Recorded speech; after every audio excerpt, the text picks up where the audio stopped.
네, 시청자 여러분, 구독자 여러분, 안녕하십니까. 오늘은 원자폭탄 이야기를 좀 해볼게요.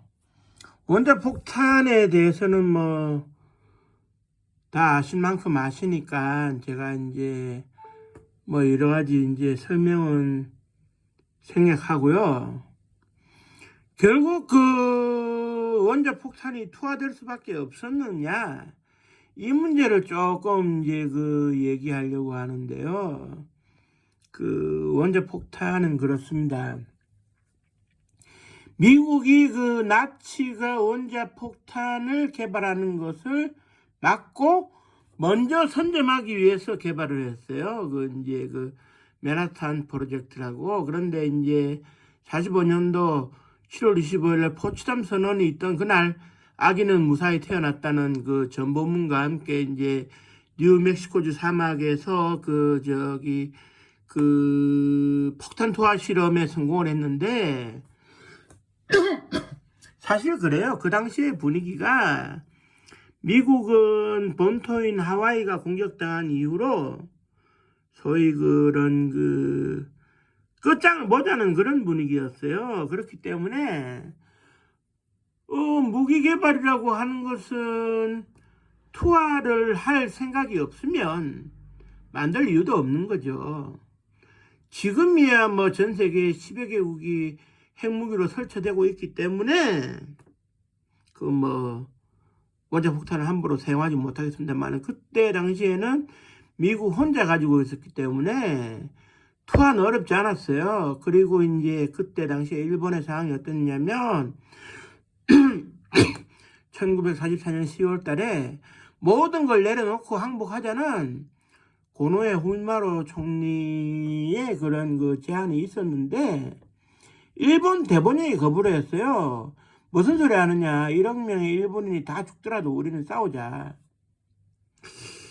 예나 지금이나 총칼을 든 군부의 힘이 강하니까 고노에 후미마루 총리도 더 이상 얘기를 못했는데, 그때 고노에 후미마루 총리가 얘기를 했을 때 오키나와가 점령당하는 이 분위기에서 항복을 했으면 원자폭탄이 투하될 일은 없었겠죠.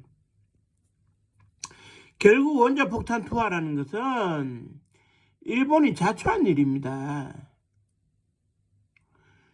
미국한테 기어 올라가지고 미국을 화내게 만들었는데 미국이 가만히 있는다는 것은 말이 안 되는 것이죠.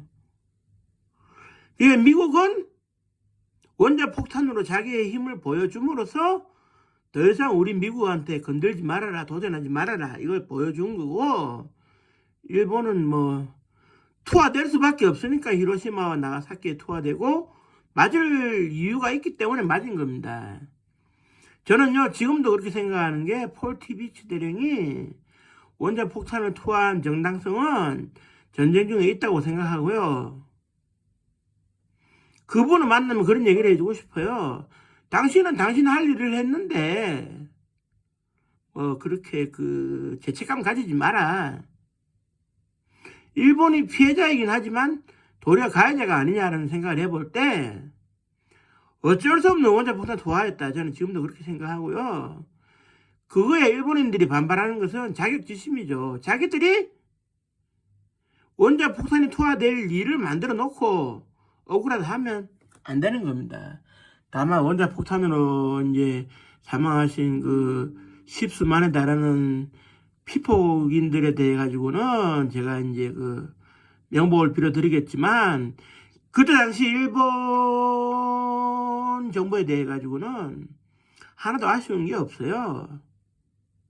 저도 원자폭탄과 관련이 있는 사람인데 후회도 없고요. 다만 앞으로는 원자폭탄이 전쟁터에 쓰이지 않도록 각국이 노력하는 마음을 가지길 바라면서 방송을 마치겠습니다. 감사합니다.